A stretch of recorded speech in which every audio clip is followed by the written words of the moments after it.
would all love to have every tool and the perfect jewelry making setup, but many of us are working in a corner of our house or a less than ideal space. Today, I'm joined by inventor Patti Bullard with some bench jewelry techniques that you can do at home, and I am so excited that we can do this on our kitchen table.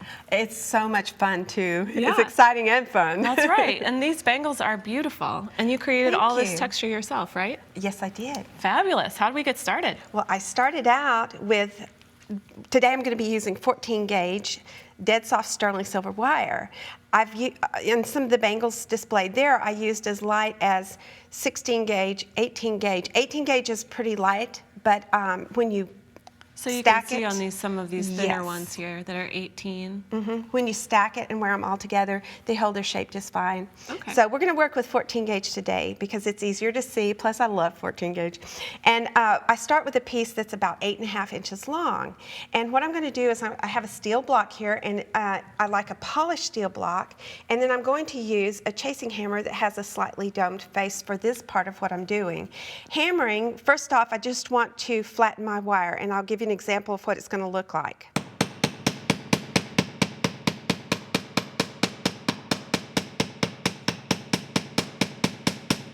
And I'm going to work it just a tad bit more. I want it a little bit wider.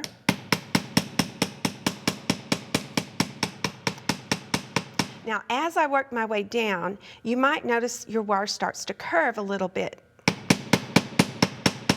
If it does, I just roll it on its side and tap, just like that. And I try to keep it as straight as possible as I work down the length of the wire. Now, I'm going to flatten the whole wire like this, but after I do the whole piece, then I'm going to texture it. Say you want to add some fancy texture. One thing you can do is take a texturing hammer. I especially love this particular one, and I just, you can see I hammered the end right there. Looks good. Makes a beautiful texture. Another does. thing you can do, these are some stamps that I have that have patterns on them. So you could use design stamps it doesn't matter what pattern, right? That's right, because what I'm after is a texture, not so much a pattern that is repetitive, and I'll use them. Sometimes I'll take this particular one. Now, when I hit my tool, I'm going to change to this flat-faced chasing hammer. It's a harder metal, and it's made for hitting tools, and so I'm going to just give it a nice tap like that, move down, tap, move down, and tap. And I just move down the end of the wire to the end of the wire. Yes, and I can turn it if I want to, but it's just depending on what you want. And what I love about making my own patterned wire is there is no limit to the designs you can do. Right, and it's completely your own because it's going to look different every time. That's right. Your piece is completely custom made. Now, once I have it all textured, here's a piece here that's been just a smooth, like a dimpled texture. Then I want to take it and I want to cut it depending on the size of your wrist. Always make a test one to see if you're making it for yourself.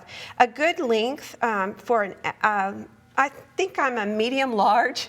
A good length for me is 8.5 inches. And what I'm going to do is just cut the end, and I'm making a flush cut here. Okay, so you want to make sure that your ends are as close as possible because we're going to solder it, right? That's right. They have to meet up. Now, one of the things about texturing wire is I have work hardened this wire, and if you'll notice, if I try to bend it, it's going to spring back a whole lot. Yes. So we're going to anneal this wire here. And annealing is so easy. If you have never worked with a torch, this is the best thing to do first, is to learn how to anneal, because it's hard to mess up. Oh, good. I like that. So I'm going to use my little handheld refillable torch. These are a very non-threatening torch. And then I'm going to make sure everything that can be melted or lit on fire is out of the reach of the flame. And also, I always make sure I'm wearing glasses or safety glasses, some kind of covering on my eyes, anytime I'm working with wire or fire. So I'm going to light my torch, and I'm going to heat this piece. And it'll take me just a few minutes, so I'll give you an example on this end of what it's going to look like. I would heat the whole piece evenly, just like this.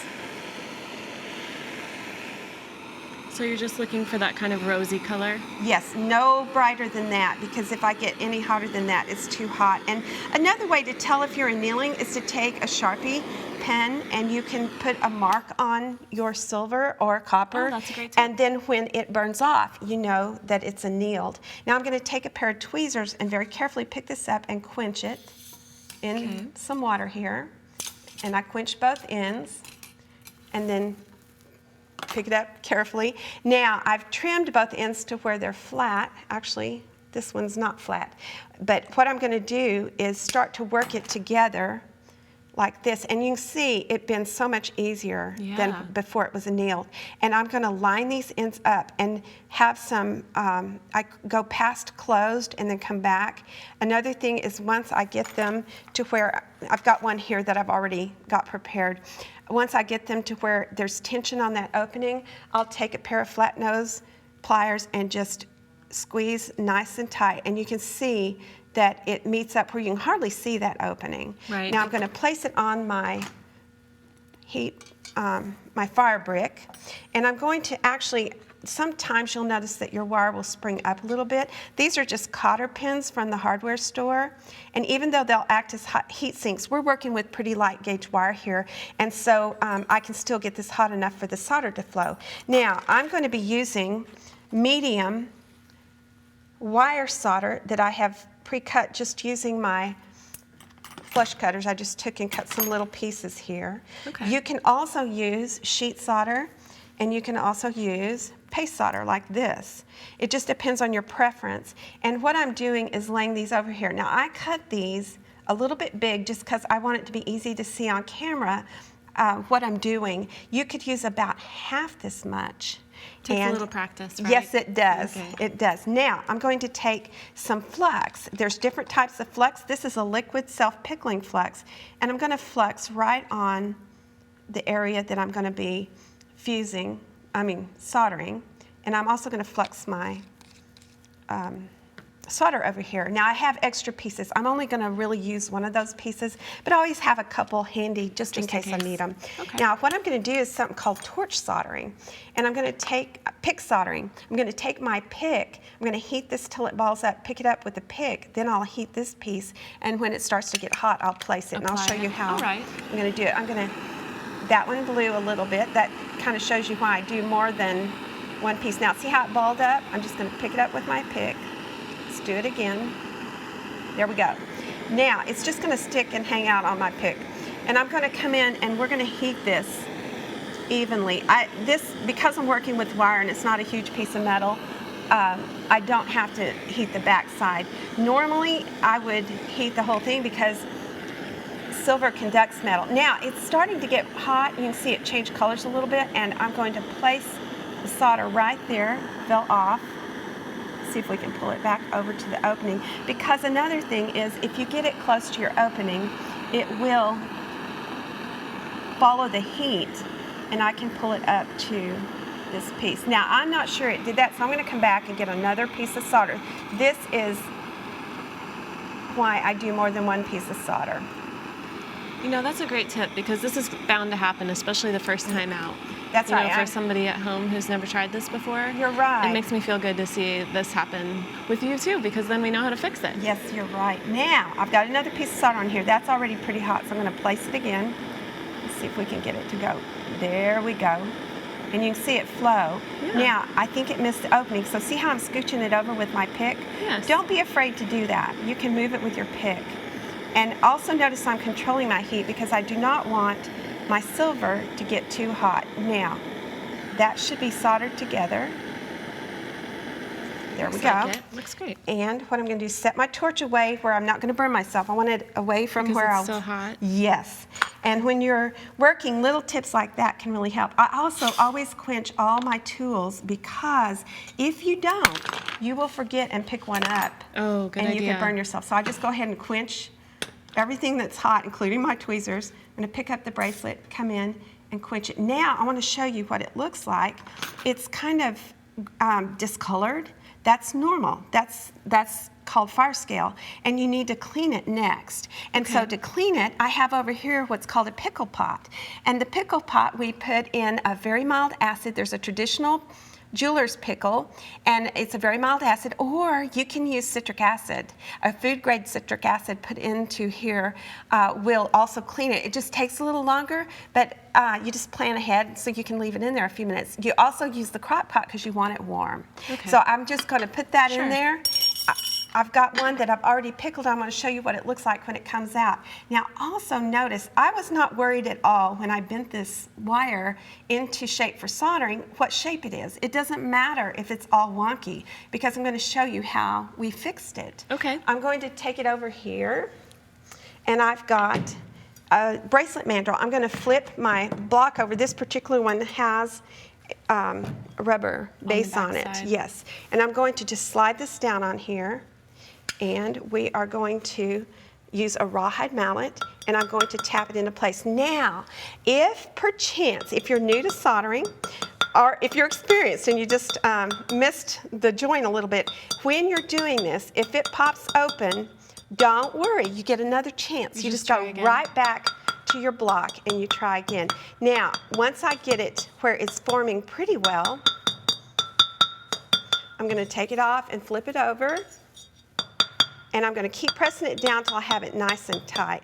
Now I'm going to try to round it up without hardening it too much because I'm about to show you something very magic. Oh, I can't wait. I think this whole thing is pretty magical. I think fire, anything with fire Yeah. and jewelry making. Now you can see I've got it rounded. I'm going to put my bracelet mandrel back over here. And I'm going to take, this is a tool that I found that's really neat. It's for pressing shapes into this wire to make a bangle. And so I'm going to just put my piece right here, center as well as I can. This has a little groove here so that you get it put back together just in the right place. Let's see. And you don't have to heat this up first, or you do? It's already been, when I soldered it, it annealed the annealed whole it. Oh, I piece see. pretty well. And also we're working in silver. We'll talk about different metals a little bit in a minute, but I just put it right in there. Now, this, as I was saying earlier, is a weighted rawhide hammer. There's lead in the head of this hammer, and so it makes it kind of heavy. Feel how heavy. Oh yeah, surprisingly. Yes, and so it's the perfect companion for doing this job right here. I'm just going to hammer. Once I get it started, I'm just going to check and see if things are going. I'm not there yet. I need to hammer harder. Let's see how we're doing. It's starting to form. I'm okay that it's not round because I'll round it up in just a minute. I'm just going to leave it right where it was.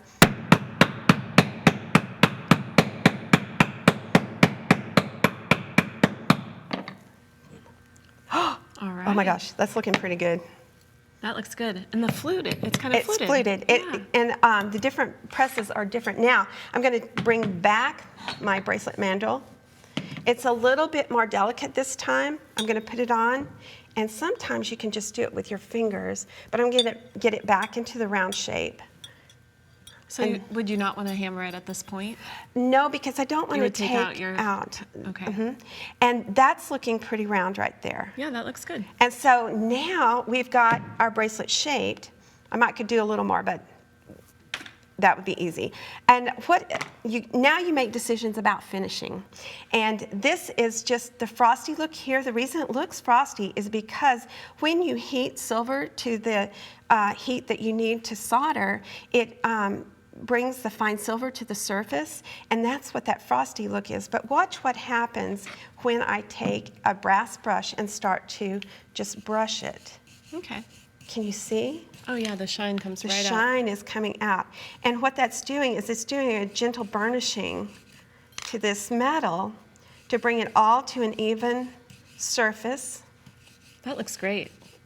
And this is a very soft brass brush. I like this one because it doesn't poke you.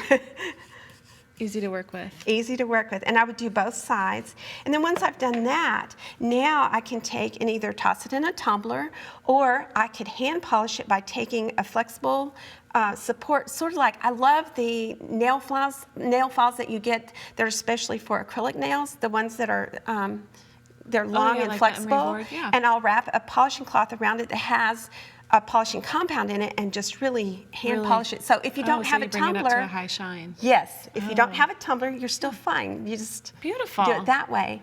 And so that's how I made the bangle. Now, we can talk a little bit about the different metals. Okay, sure. Yeah, and these have different patterns and different, I want to call it a squiggle, but that's not, I'm sure that's not the official name. Well, and the way I did that was I just used a different press. All right. And if you noticed, when I was making it, if I kept it just round, like if I rounded this up and left it just round, it's beautiful that way too. And what I like to do is make a whole bunch and stack them. Now, this is copper, it's softer metal, silver's a little harder. The brass, if you do brass, then you have to really anneal it and put some muscle to it when you're hammering. Okay, well, thank you so much, Patti.